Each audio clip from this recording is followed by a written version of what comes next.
Hey everybody, this is TDub again. Got a new project for you this week. We're going to replace the Fan-Tastic fan roof vent covers.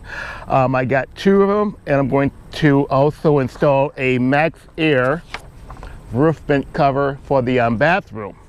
Also with the Fan-Tastic fan cover, the bug screen doesn't come with the actual unit itself. You have to buy that separate, because you don't want any bugs getting inside of the screen, I should say, that came with the Fan-Tastic fan, because these are pretty big holes here and getting inside of the rig.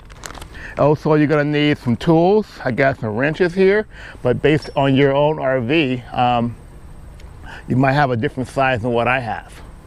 And you also have tools for the supplies, I should say, for the Fan-Tastic fan. It's called Ultra Breeze. Kind of cool name. Anyway, it's made in America. They both are, I should say. You also get tools and screws and all that stuff for your Fan-Tastic fan. I'm sorry, MaxxAir vent cover. So let's get started. So I'm going to go ahead and remove these 4 screws around the MaxxAir vent cover.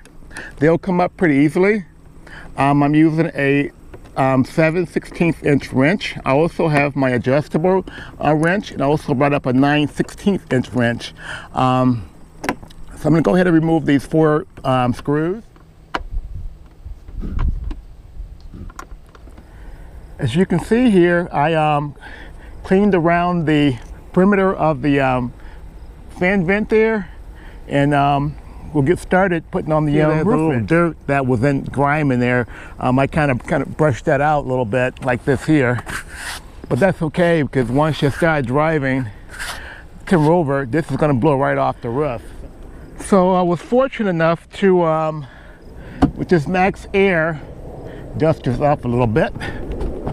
I was fortunate enough with this MaxxAir, I didn't have to change out the previous screws that was in the previous vent cover.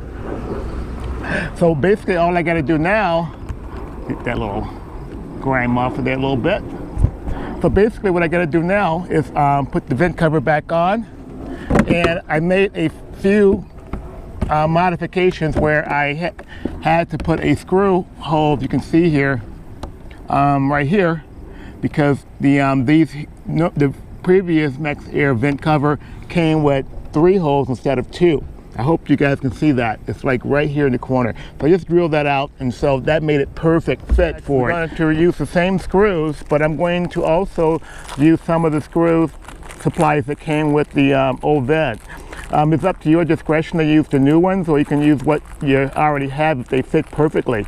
I'm going to use these lock type washers right here, if you can see that.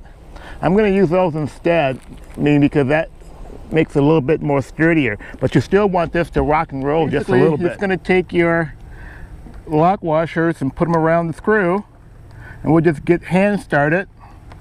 I took out, don't need this one, I took out my screws here. You can see in the GoPro I got basically 4 screws, 4 lock washers, and 4 regular washers. You can see that if you have a socket set, you can use that. I have a socket set, I just opt not to use it. A little bit of needle exercise anyway, so I'm just going to use the standard wrench to get this tightened. Now that the rain stopped, I finally finished getting the covers on, and basically what I did, I just followed the same holes that we had here. I ended up making another 3rd hole in the MaxxAir, just because this one came with 3, and the MaxxAir that I purchased came with 2 holes. So basically I just used this here and make another hole, and I use a 7/16 inch wrench. It's an easy project to do. I'll put a link in the description below of the MaxxAir vent covers, as well as the Fan-Tastic fan covers. And do me a favor, hit the subscribe button on top. I'll take the drone up in a minute to show you guys how I look, and I'll see you in the next round. Have a great day. Bye.